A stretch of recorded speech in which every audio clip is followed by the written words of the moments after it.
Правительство республики предложило выделить Коми Авиатрансу 1,8 миллиарда рублей в качестве субсидии на предотвращение банкротства предприятия. Авиаперевозчик сейчас переживает не лучшие времена.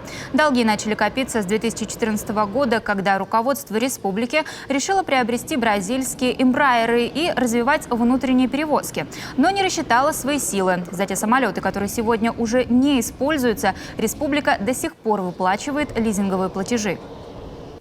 В 2020 году, когда я пришел, только-только пришел работать в республику, на второй или третий день мне принесли решение банкрот Коми Авиатранс, все, завтра суд, значит, аэропорты забирают, все пропало.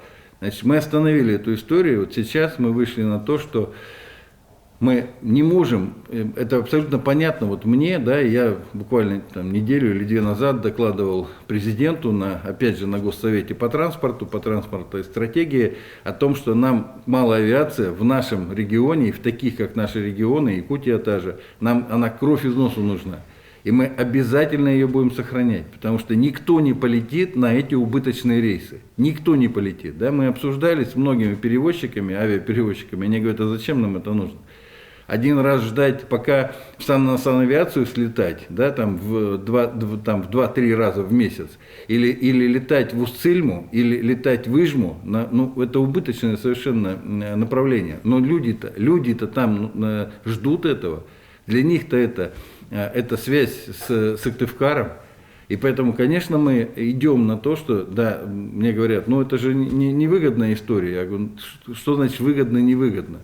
Мы же говорим о том, что доступность должна быть у человека, и не только в Сыктывкаре, да, долететь до Москвы или доехать до Кирова, а в том, чтобы из самых отдаленных наших населенных пунктов, а их у нас 200, где нет вообще круглогодичной дороги, чтобы люди с уверенностью знали, что завтра прилетит вертолет, и он рейсовый, и он спокойно вас увезет, улетите в Сыктывкар.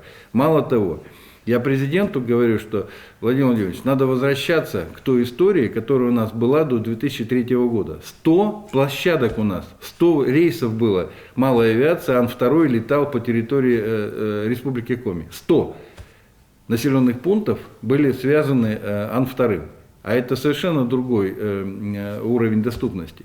И я сказал, что, Владимир Владимирович, нам нужен Байкал, аналог Ан-2, и тут же выступил министр промышленности Мантуров, Денис Валентинович, сказал, что мы действительно сегодня в полшаге. Байкал пойдет с 2023 года уже в серию, а это новый, современный, но это аналог Ан-2, это как раз те же 12 пассажиров с очень низкой стоимостью билета, это очень важно.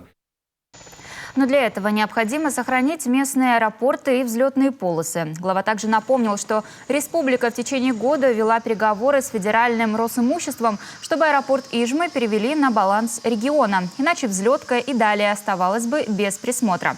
А нам крайне нужны и важны подобные площадки, подвел итог глава Коми.